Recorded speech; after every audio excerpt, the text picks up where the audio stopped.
ಪ್ರಿಯರೇ, ದೇವರು ಒಳ್ಳೆಯವರು, ಒಳ್ಳೆಯದನ್ನೇ ಮಾಡುವವರಾಗಿದ್ದಾರೆ. ಅನೇಕರಿಗೆ ಒಂದು ಗೊಂದಲ ಏನಪ್ಪ ಅಂತಂದರೆ, ಹೇಗೆ ಪ್ರಾರ್ಥಿಸಬೇಕು, ನಾನು ಹೇಗೆ ಪ್ರಾರ್ಥನೆ ಮಾಡಿದರೆ ನನ್ನ ಪ್ರಾರ್ಥನೆಗೆ ಕರ್ತನು ಉತ್ತರ ಕೊಡ್ತಾನೆ ಅನ್ನುವಂಥದ್ದು ಅನೇಕರಿಗೆ ಒಂದು ಯಕ್ಷ ಪ್ರಶ್ನೆಯಾಗಿದೆ.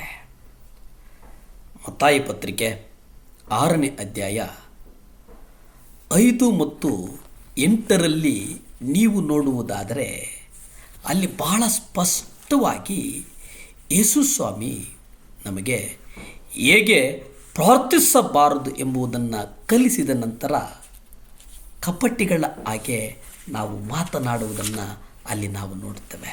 ಯಾಕಂದರೆ ಪ್ರಾರ್ಥನೆ ಅನ್ನುವಂಥದ್ದು ಬಹಳ ಮುಖ್ಯ. ಪ್ರಾರ್ಥನೆ ನಮ್ಮನ್ನು ಉನ್ನತಕ್ಕೆ ನಡೆಸ್ತದೆ.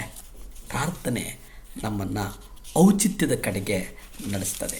ಮತ್ತಾಯ ಪತ್ರಿಕೆ 6ನೇ ಅಧ್ಯಾಯ 5, 6, 7, 8 ನಾವು ನೋಡಿದಾದರೆ,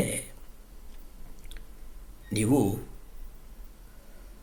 ಪ್ರಾರ್ಥನೆ ಮಾಡುವಾಗ ಕಪಟಿಗಳ ಹಾಗೆ ಮಾಡಬೇಡಿರಿ, ಜನರು ನೋಡಬೇಕೆಂದು ಅವರು ಸಭಾ ಮಂದಿರಗಳಲ್ಲಿಯೂ ಬೀದಿ ಚೌಕಿಗಳಲ್ಲಿಯೂ ನಿಂತುಕೊಂಡು ಪ್ರಾರ್ಥನೆ ಮಾಡುವುದಕ್ಕೆ ಇಷ್ಟಪಡುತ್ತಾರೆ. ಅವರು ತಮಗೆ ಬರತಕ್ಕ ಫಲವನ್ನು ಹೊಂದಿದ್ದಾಯಿತೆಂದು ನಿಮಗೆ ಸತ್ಯವಾಗಿ ಹೇಳುತ್ತೇನೆ. ಆದರೆ ನೀನು ಪ್ರಾರ್ಥಿಸಬೇಕಾದರೆ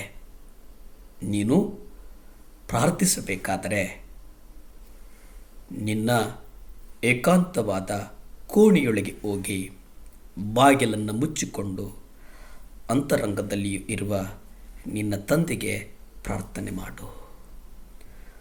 ಅಂತರಂಗದಲ್ಲಿ ನಡೆಯುವುದನ್ನು ನೋಡುವ ನಿನ್ನ ತಂದೆಯು ನಿನಗೆ ಫಲ ಕೊಡುವನು. ಆದರೆ ಪ್ರಾರ್ಥನೆ ಮಾಡುವಾಗ ಅಜ್ಞಾನಿಗಳ ಹಾಗೆ ಹೇಳಿದ್ದನ್ನು ಸುಮ್ಮನೆ ಹೇಳಬೇಡ. ಅವರು ಬಹಳ ಮಾತುಗಳನ್ನಾಡಿದ್ದಾರೆ, ತಮ್ಮ ಪ್ರಾರ್ಥನೆಯನ್ನು ದೇವರು ಕೇಳುತ್ತಾನೆಂದು ನೆನೆಯುತ್ತಾರೆ. ದೇವರು ಹೇಳ್ತಾರೆ, ನೀನು ಪ್ರಾರ್ಥನೆ ಮಾಡುವಾಗ ಕಪಟಿಗಳ ಹಾಗೆ ಪ್ರಾರ್ಥಿಸಬೇಡ ಮಗನೇ. ಹೇಳಿದ್ದನ್ನು ಮತ್ತೆ ಹೇಳಬೇಡ ಮಗನೇ. ಮತ್ತೊಬ್ಬನು ನನ್ನ ಪ್ರಾರ್ಥನೆಯನ್ನು ಕೇಳಿ ನನಗೆ ಒಂದು ಪ್ರಶಂಸೆಯನ್ನು ಕೊಡಬೇಕು, ನನ್ನನ್ನು ಸನ್ಮಾನಿಸಬೇಕು, ನನ್ನನ್ನು ಗೌರವಿಸಬೇಕು, ನನ್ನನ್ನು ನೆನೆಸಬೇಕೆಂದು ಪ್ರಾರ್ಥನೆ ಮಾಡುವುದಲ್ಲ. ಪ್ರಾರ್ಥನೆ ಅಂತಂದರೆ ನಿನ್ನ ಅಂತರಂಗದ ಆವೇದನೆ, ನಿನ್ನ ಅಂತರಂಗದ ನೋವನ್ನು, ನಿನ್ನ ಒಡಲಾಳದ ಕಷ್ಟವನ್ನು ಕರ್ತನಿಗೆ ಅರಿಕೆ ಮಾಡುವಂಥದ್ದು ಎಂಬುದಾಗಿ ನಾವು ನೋಡ್ತೇವೆ. ಇಲ್ಲೇ ಮತ್ತಾಯ ಪತ್ರಿಕೆ 6ನೇ ಅಧ್ಯಾಯ 10, 11, 12, 13 ನೋಡಿ, ಪರಲೋಕದಲ್ಲಿರುವ ನಮ್ಮ ತಂದೆಯೇ, ನಿನ್ನ ನಾಮವು ಪರಿಶುದ್ಧವೆಂದೆಣಿಸಲ್ಪಡಲಿ, ನಿನ್ನ ರಾಜ್ಯವು ಬರಲಿ, ನಿನ್ನ ಚಿತ್ತವು ಪರಲೋಕದಲ್ಲಿ ನೆರವೇರುವ ಪ್ರಕಾರ ಭೂಲೋಕದಲ್ಲಿಯೂ ನೆರವೇರಲಿ. ನಮ್ಮ ಅನುದಿನದ ಆಹಾರವನ್ನು ಇವತ್ತು ದಯಪಾಲಿಸು. ನಮಗೆ ತಪ್ಪು ಮಾಡಿದವರನ್ನು ನಾವು ಕ್ಷಮಿಸಿದಂತೆ ನಮ್ಮ ತಪ್ಪುಗಳನ್ನು ಕ್ಷಮಿಸು. ನಮ್ಮನ್ನು ಶೋಧನೆಯೊಳಗೆ ಸೇರಿಸದೆ ಕೇಡಿನಿಂದಲೂ ನಮ್ಮನ್ನು ತಪ್ಪಿಸು.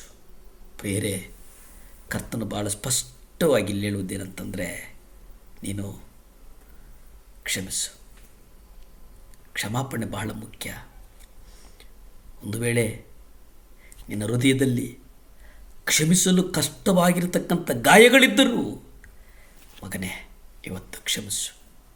ದೇವರು ನಿನ್ನನ್ನು ಆಶೀರ್ವದಿಸ್ತಾನೆ, ದೇವರು ನಿನ್ನನ್ನು ಬಲಗೊಳಿಸ್ತಾನೆ, ದೇವರು ನಿನ್ನ ಪ್ರಾರ್ಥನೆಯನ್ನು ಕೇಳ್ತಾನೆ. ಪ್ರಾರ್ಥಿಸಿಕೊಳ್ಳೋಣವೇ? ಭೂಮಿ ಆಕಾಶಗಳನ್ನು ಉಂಟು ಮಾಡಿದಂಥ ಸರ್ವಶಕ್ತನಾದಂಥ ದೇವರ ಸ್ತೋತ್ರಪ್ಪ. ಅಪ್ಪ, ನಮ್ಮ ಪ್ರಾರ್ಥನೆಗಳನ್ನು ಕೇಳುವಾತನೇ ಸ್ತೋತ್ರಪ್ಪ. ಒಬ್ಬ ಹೆಣ್ಣುಮಗಳು ಪತ್ರ ಬರೀತಾಳೆ ಸ್ವಾಮಿ.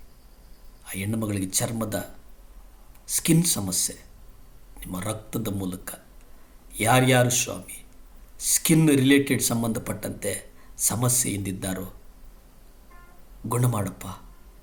ನಿಮ್ಮ ರಕ್ತದಿಂದ ಗುಣವಾಗಲಿ ಸ್ವಾಮಿ.